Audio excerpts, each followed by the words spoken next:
Ludicrous feed is proudly sponsored by Carloop, Australian EV data and ownership trends, Koba Car Insurance, pay per kilometre, Wallbox, EV charging solutions, and Evee, hire electric vehicles from real owners.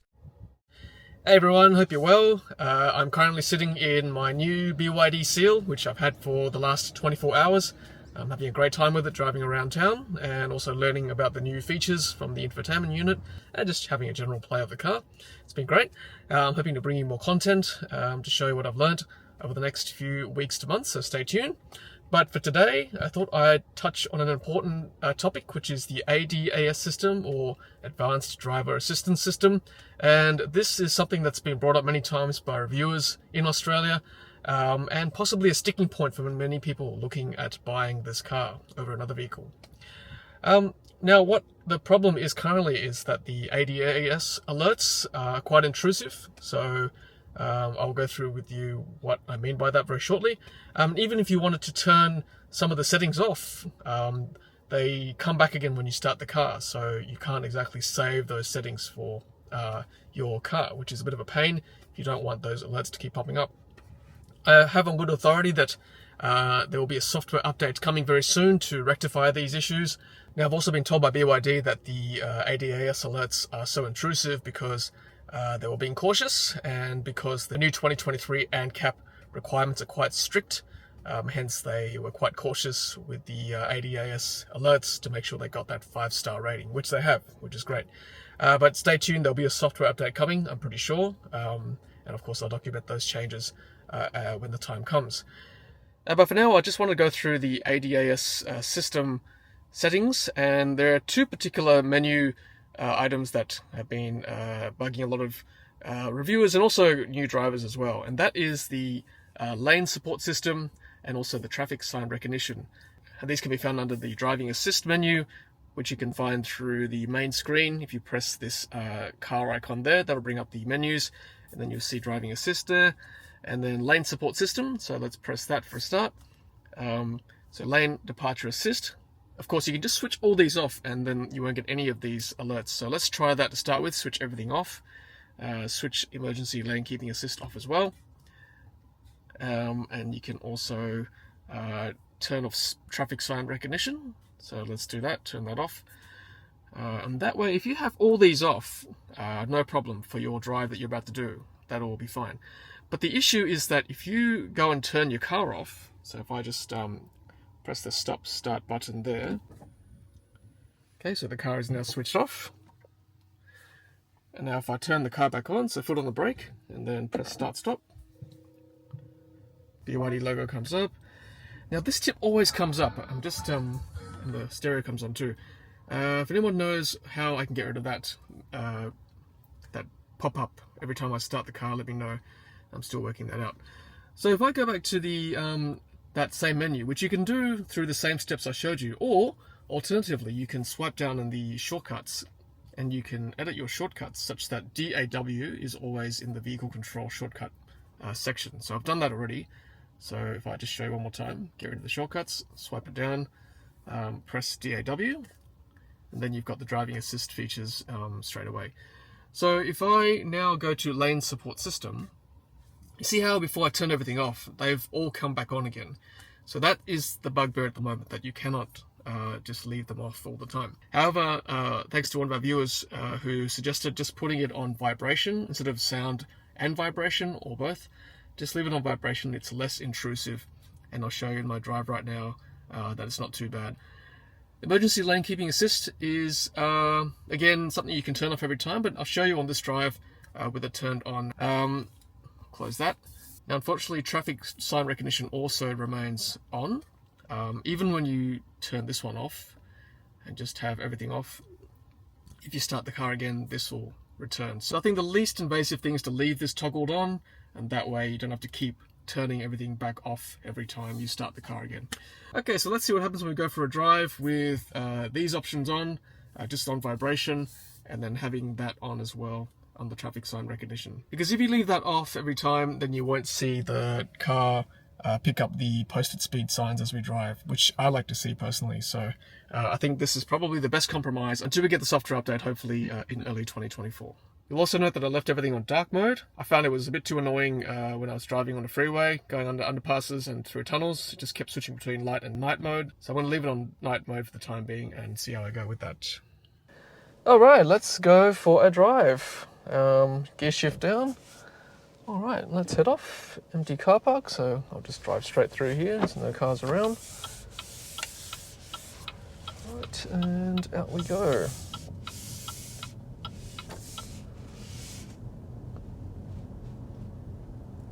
Got the native app, navigation app for you guys, because I was using Waze previously, but you can see now what the native BYD navigation app looks like.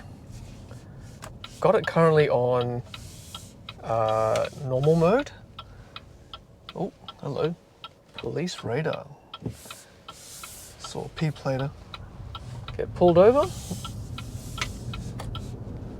Double demerits today, so I think that person might have just lost their license.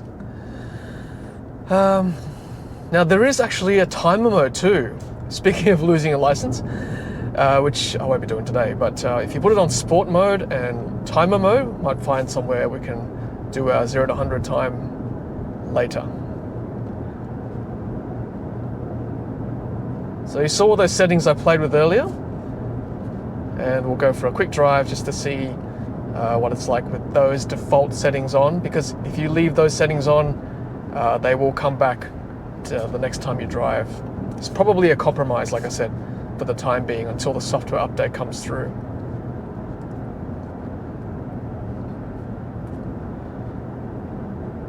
So you can see how the with the intelligent traffic sign or the speed limit sign recognition, if you leave that on, then you can see the nice posted speed sign display up there, which I quite like personally. If you turn it off completely, then that'll be blank, which is not as fun, I think. Slight rain today. I've got it on the auto wipers setting, so we'll see whether it comes on with a bit heavier rain.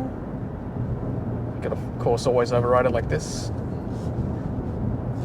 Obviously intermittent settings as well through here. Now there was a comment earlier about the noise of the indicators. Just to let you know, the microphone I've got on, the Rode mic, is actually quite sensitive. And not actually as loud as it comes through on the camera, I've just got to say. And the alternative, which is this electronic noise, I really don't like.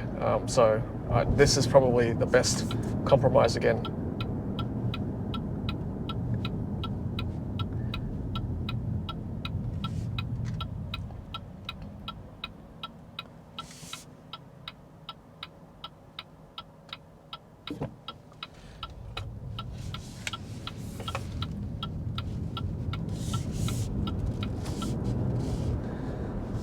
So I haven't had any boops or bops or things or dings just yet.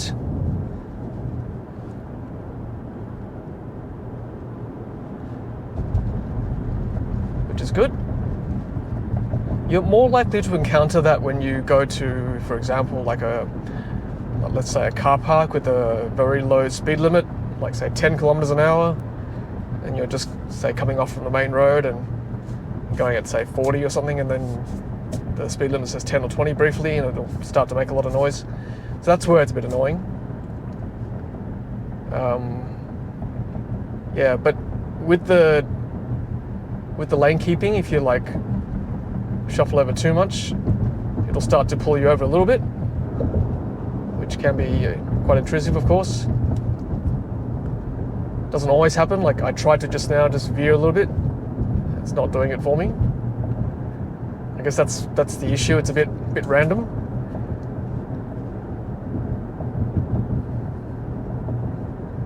Obviously the roads are a bit quieter today.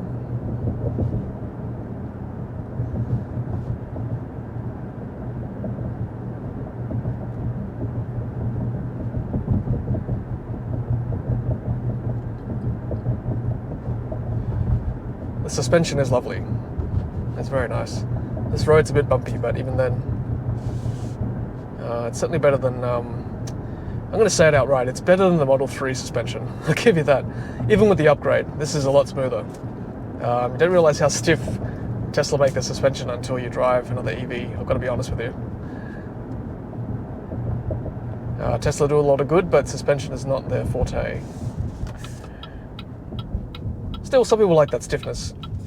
This is definitely built for comfort, this car, over, say, a sporty ride. So I think this is a better ride for, I guess, the more, I don't know, those who don't really want to spin around or zip around too much. They just want a comfortable ride, right? This is what this car's for. Am I past those days where I need a sportier ride? I'm not sure. Sort of heading towards my mid-40s. Maybe I do want a more comfortable ride these days.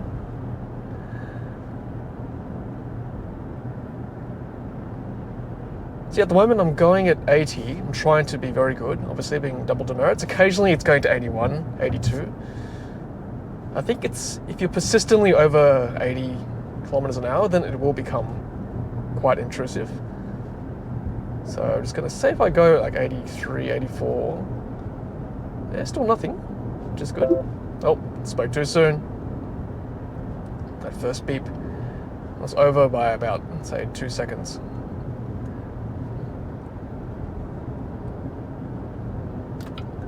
Okay, so I can see the blind spot monitor on my left. You guys probably can't see that one, but if I do merge back on my right, or when this car passes me, you might see it on my right, the little triangle that pops up. I think someone said in another comment earlier that they couldn't see it. There you go. So you probably see that orange triangle now. And that pops up despite not having your indicators on. Whereas I think in the Teslas, the newer ones, yes, the little triangles there, or little red dot, but in the older ones with the blind spot monitor on the vision, only pops up if it's your indicator's on, which I think not as good if you've got a physical triangle that pops up on the side of your mirrors there. Indicate out across the lane there.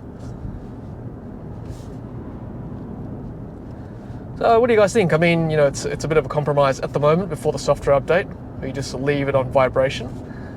Haven't experienced it this drive yet, but I did experience a bit of a vibration earlier off camera when I sort of crossed the lane a little bit. The car was vibrating the steering wheel. I think that's far less intrusive than having an audio alert. Okay, so this could be an issue here where there's a school zone coming up, right? Let me show you an example now. So currently it's like school holidays. There's no schools, like it's not a school zone because the school's not in session. But the speed sign still says 40 kilometers an hour once you drive past it. That's where the car will pick it up as 40, and you're driving at 70 because that's the legal speed limit at the time, and it'll keep booping at you. So let's see what happens now. I'm sure the cameras will pick up 40. Nope. Didn't pick up 40. It might later on. Maybe I need to be closer to it. So once we cross this intersection, I'll find another 40 zone.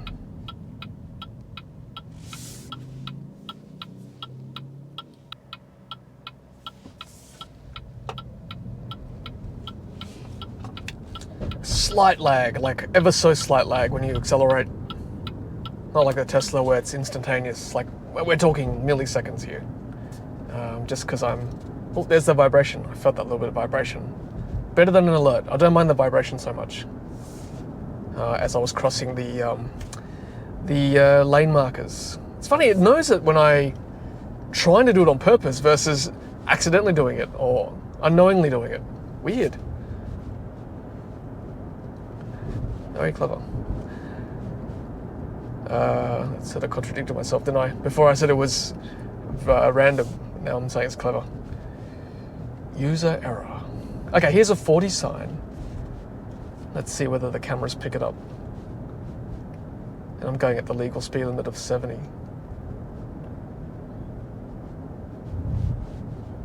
Okay, not this time. There must be Maybe it's set on time of day as well in the GPS. Quite possibly. Okay.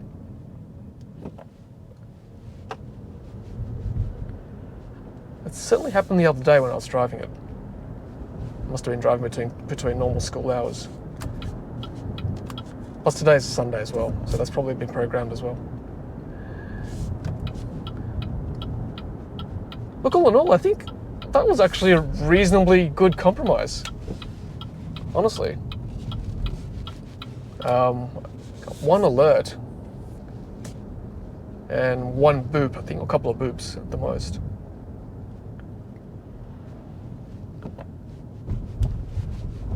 Okay, we've got a 40 coming up here. I wonder whether it's using GPS data or the cameras pick it up. Let's see. That's very clear 40, right? Okay, here we go, it's picked it up.